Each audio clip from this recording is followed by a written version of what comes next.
এই আমি পাগলাইদিয়া নদীৰ মাজে মাজে গৈ আছোঁ প্ৰাকৃতিক সৌন্দৰ্য উপভোগ কৰি আমি গৈ আছোঁ পাগলাইদিয়া নদীৰ মাজে মাজে। এজন মানুহক সুধিলোঁ যাব পাৰিমনে, তেওঁ ক'লে যাব পাৰিব, কিন্তু উত্তৰ ফালে চাব, যদি উত্তৰ ফালে যদি মেঘ বা বৰষুণ দি আছে তেতিয়াহ'লে নাযাব। তাৰমানে কেতিয়া কোন মুহূৰ্তত পানী ঢল আহে কোনোৱে নাজানে। দুই এখন গাড়ী অহা যোৱা কৰি থাকে দেখা পাইছোঁ, শিল বালি লৈ পেলাই। ৰাস্তা নাই, ৰাস্তা বিচাৰি গৈ থাকিব লাগে। আমিও সেইকাৰণে গৈ আছোঁ প্ৰায় 3 কিলোমিটাৰ 4 কিলোমিটাৰমান হ'ব। এয়া ৰাস্তা নাই, চাওক ৰাস্তা বিচাৰি মানে বিৰাট প্ৰব্লেম হৈ যায়, ৰাস্তা নাপায়। ৰাস্তাৰ কাৰণে বহুত অসুবিধা। এই আমি ৰাস্তা বিচাৰি গৈ আছোঁ, জংঘলৰ মাজে মাজে গৈ আছোঁ। এই পাগলাইদিয়া নদীৰ, যাক কয় পাগলাইদিয়া, কেতিয়া পানী আহে কোনোৱে নাজানে।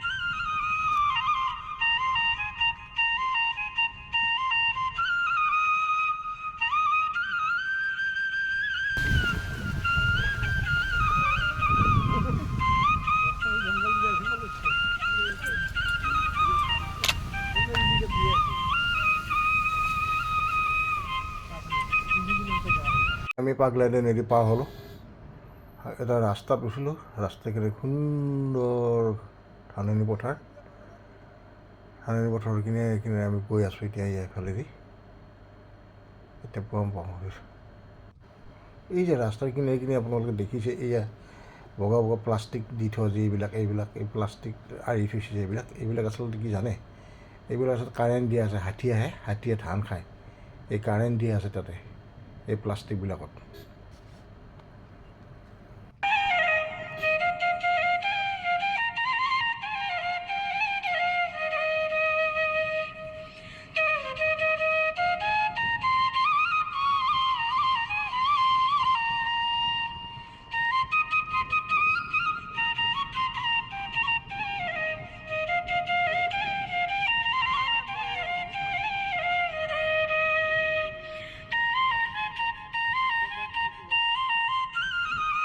এয়া আমি ডেৰাগাঁও পালোহি।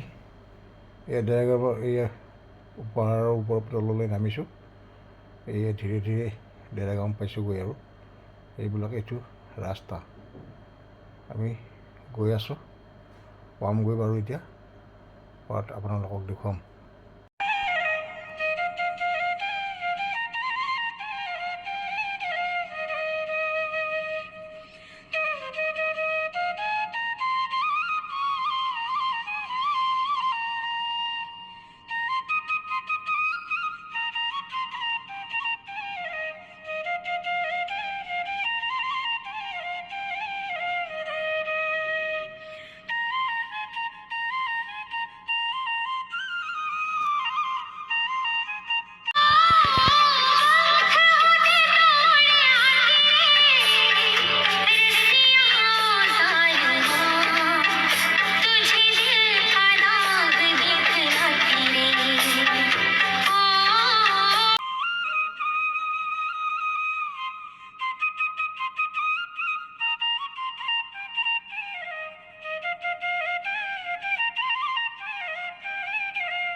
ডেৰগাঁও সৌন্দৰ্য উপভোগ কৰিবলৈ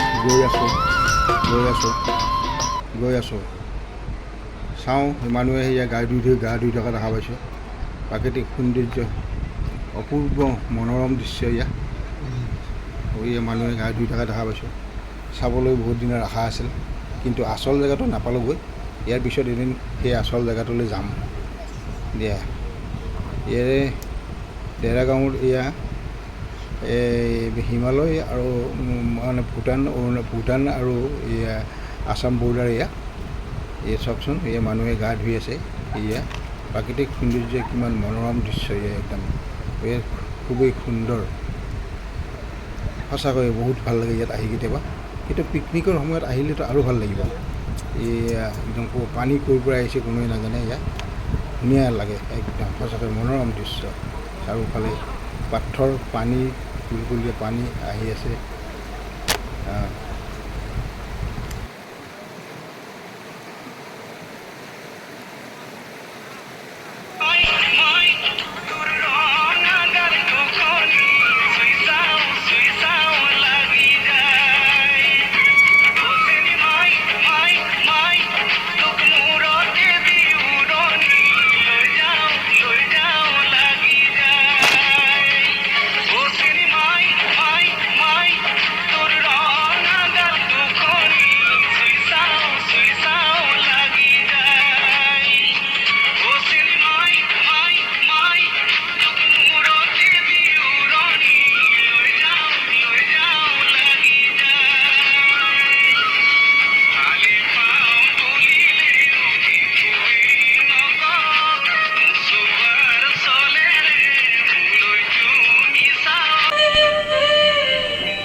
এয়া আহি আমি ডেৰগাঁও পালোহি। কিমান সুন্দৰ পৰিৱেশ চাওকচোন। ইয়াত এইটোতে আচলতে পিকনিক মানে স্পট। এইয়া দূৰেদিবিলাক মানুহে গা ধুই আছে আৰু ক'ৰ পৰা পানী আহিছে কোনোৱে নাই ধৰিব নোৱাৰে। হিমালয়ৰ পৰা এই পানী আহিছে, হিমালয় পৰ্বতৰ পৰা এইবিলাক গৈ আছে। একদম সুন্দৰ পৰিৱেশ চাওকচোন বাৰু।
ছাবস্ক্ৰাইব, লাইক, শ্বেয়াৰ, কমেণ্ট কৰিবলৈ নাপাহৰিব প্লিজ।